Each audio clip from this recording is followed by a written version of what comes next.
지금 당시에 마은혁 후보를 제외하고 여당 1명, 야당 1명, 그러니까 조한창 재판관과 정계산 재판관에 대해서 임명을 하셨습니다. 네.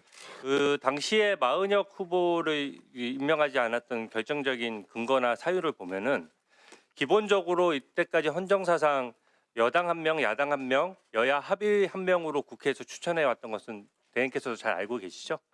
네. 네. 그리고 그 기준 시점을 보면 지금 계속 그 민주당에서 주장하는 것은 마은혁 후보와 관련해서는 여당과 야당이 합의를 다 이뤘던 후보다. 그러니까 임명을 해야 된다 이런 논리인데 이게 저는 여야 합의를 통해서 임명해야 된다는 그 기본적인 대전제에 대해서는 민주당도 동의하는 것이라고 생각합니다. 반드시 여야 합의가 있어야 되는데 그럼 그 기준 시점이 어떻게 되느냐가 이제 핵심 쟁점이 될 텐데요. 아까 저기 띄워놓은 내용을 보면 당시 합의됐다라고 얘기하는데 그 기준 시점은 당연히 국회에서 표결하는 시점을 기준 시점으로 봐야 된다라고 생각합니다. 왜냐하면 여야가 어떤 후보자에 대해서 어느 정도 협의가 된 상황에서 인사청문회를 하더라도 인사청문 과정에서 어떤 문제가 발생하거나 적정한 후보가 아니라고 생각하면 언제든지 그런 의사는 철회될 수 있는 것이거든요. 특히 당시에 합의됐던 것은 오히려 여당 1명, 야당 1명, 여야 합의로 1명을 임명하던 관행을 민주당에서 무시하고 버티면서 헌법재판소에 공백 상태가 생겼기 때문에 그 당시 상황에서 헌법재판소장을 임명하는 문제와 연계해서 협의가 됐던 것이고 그 이후에 사정이 변경됐다라고 하면 마은혁 후보에 대해서도 표결 시점에서는 국민의힘에서는 인사청문회조차 들어가지 않았어요. 명확히 반대하는 입장에서. 그런 판단 하에서 마은혁 후보는 여야 합의가 되지 않은 후보라고 저는 판단하고 있는데 대행께서는 어떻게 생각하고 계십니까? 뭐 제가 구체적으로 지금 헌재에서 심리 중이기 때문에 그렇지만 그 당시 제 판단은 그 여야의 그 합의를 확인할 수 없었다는 게 제 판단이었습니다. 네.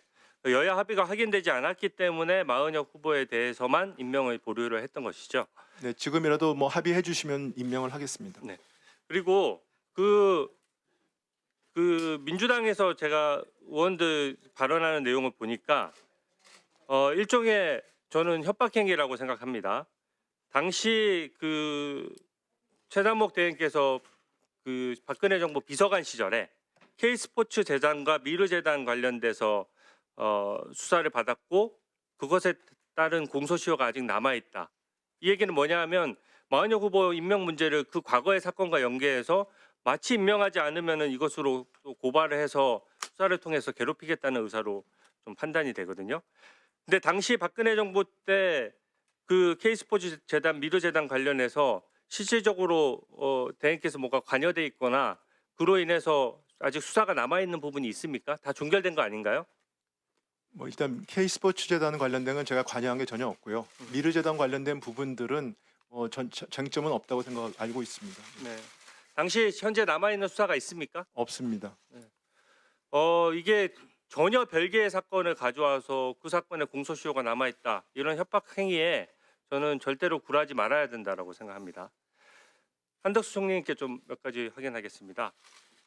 저희가 마은혁 후보자 임명 문제는 좀 연계해서 하는 건데 그 당시 한덕수 총리께 탄핵 소추를 할 때 기본적으로 탄핵 의결 정족수에 대해서 국민의힘은 당연히 대통령 권한대행의 신분이기 때문에 200석이 있어야 탄핵 소추가 가능하다라고 봤고 민주당은 반대로 150석이라고 제 입장에서 우겼다라고 생각합니다. 그래서 그 부분에 대해서 권한쟁의 심판이 지금 제기돼 있는 상황인데 만약에 저희가 주장하는 대로 당시 탄핵소추 사유를 보면 국무총리 시절에 있었던 사유만 가지고 탄핵소추를 한 게 아니에요.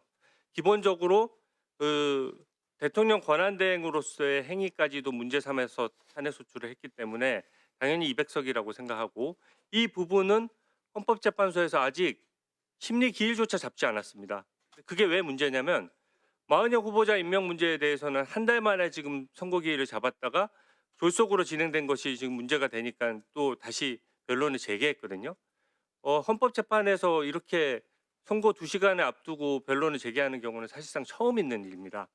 그런데 이 탄핵 의결 정족수 200석 150석 문제에 대해서는 아직 재판조차 잡히지 않았는데 그 부분에 대해서는 좀 어떻게 생각하고 계십니까? 그 문제는 최종적으로 헌법재판소가 결정을 해야 할 사항이라고 생각하고 있고요. 저희는 헌법재판의 재판을 받는 그러한 그 사람으로서 우리 변호사를 통해서 한 2번 정도 헌재에 그러한 그 헌재가 하루빨리 이러한 구체적인 그런 정족수에 대한 결정을 해주셔야 되겠다 하는 말씀을 계속 정식 문서로 제시를 하고 있습니다. 네. 이게 지금 이 사건을 먼저 해야 되는 게 논리적으로 너무 당연한 수순인 것이 만약에 탄핵 의결 정족수가 200석이라는 판단이 나오면 사실 원천적으로 탄핵소추 자체가 무효가 되는 것이거든요. 그러니까 지금 무효인 탄핵소추에 기해서 후임 권한대행이 재판관을 임명하는 문제가 생기고 그 재판관 임명이 또 원천 무효로 돌아갈 수 있기 때문에 저는 이 부분에 대해서는 당연히 탄핵 의결 정족수에 대한 200석 이 부분에 대한 판단이 헌법재판소 판단이 먼저 나오고 마은혁 후보자에 대한 판단이 나오는 것이 당연히 논리적인 수순이라고 생각합니다. 또 어제 보도를 보니까 한덕수 총리의 그 탄핵소추 사건에서 무려 54일 만에 첫 변론기일이 이제 19일에 잡혔습니다. 근데 이것을 보면은 또 내란죄를 뺐어요. 그러니까 기본적으로 탄핵소추를 할 때 제가 총리의 탄핵소추 사유를 봤는데 나머지 내용들은 전부 특별한 내용들이 없습니다. 실질적으로 당시에 비상계엄을 막지 못했다는 거를 내란죄로 의율해서 어떻게 보면 내란죄 몰이를 한 것인데 이 부분이 빠진 것에 대해서 저는 탄핵소추 자체가 무효라고 생각하거든요. 거기에 대한 견해도 좀 밝혀주십시오. 제가 그러한 그 고도의 헌법에 대한 해석에 대한 그 결론을 내는 그러한 말씀을 드리는 것은 적절치 않을 것 같습니다. 저는 헌법재판소가 우리나라의 중요한 헌법에 대한 최종적인 해석과 탄핵 소추에 대한 최종적인 결론을 내는 그러한 기관이고 또 우리 국회, 대통령 모든 그러한 그 소위 헌법재판관님들에 대한 민주적 정당성을 분명하게 부여를 해서 임명을 하는 그러한 그 최고의 그러한 그 헌법 기구이기 때문에 저는 우리 헌법재판소가 저희가 원하는 대로 좀 빠른 시일 내에 이 모든 결정을 합리적으로 내려주시리라고 믿고 또 그렇게 기다리고 있습니다.